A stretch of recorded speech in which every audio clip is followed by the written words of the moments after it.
tidur sama sekali. Jika tidak, iblis tidur akan memasuki mimpi mereka dan melarikan diri.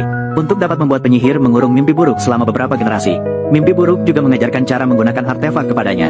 Sejak saat itu, kekayaan penyihir meningkat pesat. Dan juga karena dukungan artefak, kayu kering menjadi subur. Setiap hari menjalani kehidupan yang sangat mewah. Hingga suatu kejadian tak terduga menghancurkan segalanya. Seorang wanita yang sering ia manjakan tiba-tiba hamil. Namun setelah penyihir mengetahui hal ini, ia segera menghubungi dokter untuk menggugurkan anak itu.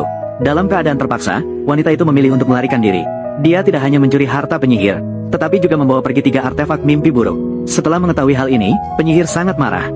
Ia segera pergi ke penjara tempat mimpi buruk dikurung, menyatakan bahwa ia bisa membebaskan orang itu untuk mendapatkan kembali artefaknya. Tetapi syaratnya adalah membantunya mendapatkan kekayaan dan keabadian. Namun, bagaimana mungkin dewa yang angkuh akan tunduk kepada manusia?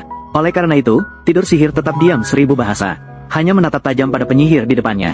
Bicara padaku, kau harus bicara. Suara ketukan menarik perhatian putra bungsu penyihir. Dia sebenarnya ingin maju untuk mencegah.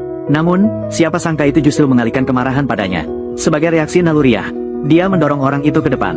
Tak disangka, ada takdir yang sudah ditentukan. Penyihir tua itu pun meninggal di tempat.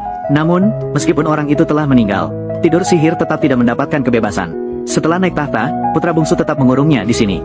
Hingga 70 tahun kemudian, dia yang sudah tua kembali mengajukan syarat.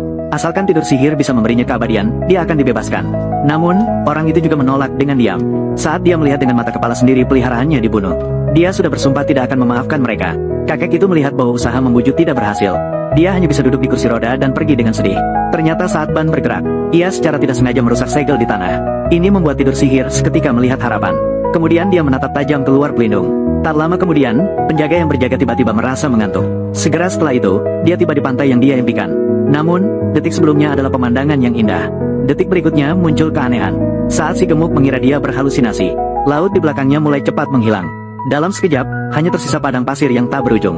Dia terkejut melihat ke depan tetapi menemukan seorang pria telanjang tiba-tiba muncul di depan mata. Dia melihat orang itu secara aneh memasukkan tangan ke dalam pasir. Kemudian dia berjalan lurus ke arahnya. Si gemuk segera mengangkat senjata dan menembak. Dan ini persis seperti yang diperkirakan tidur sihir. Dengan pelindung yang akhirnya pecah, dia yang terkurung selama 1 abad, akhirnya mendapatkan kebebasan kembali. Berhenti, jangan bergerak. Segera setelah itu, dia masuk ke dalam mimpi anak kecil sang penyihir. Tanpa menghiraukan permohonan pihak lain, dia menghembuskan segenggam pasir, yang membuatnya terjatuh ke dalam tidur abadi. Setelah melakukan semua itu, sang penguasa mimpi kembali ke kerajaan mimpi dengan kelelahan. Dia menemukan bahwa pengelola di sini adalah Lucian. Dengan ditemani oleh pihak lain, sang penguasa mimpi tiba di depan sebuah pintu yang sangat megah. Pintu ini disebut pintu trompet dan pintu gading. Berasal dari mitologi Yunani kuno. Terdiri dari pintu gading yang melambangkan mimpi palsu, dan pintu trompet yang melambangkan mimpi sejati. Dua pintu tersebut membentuk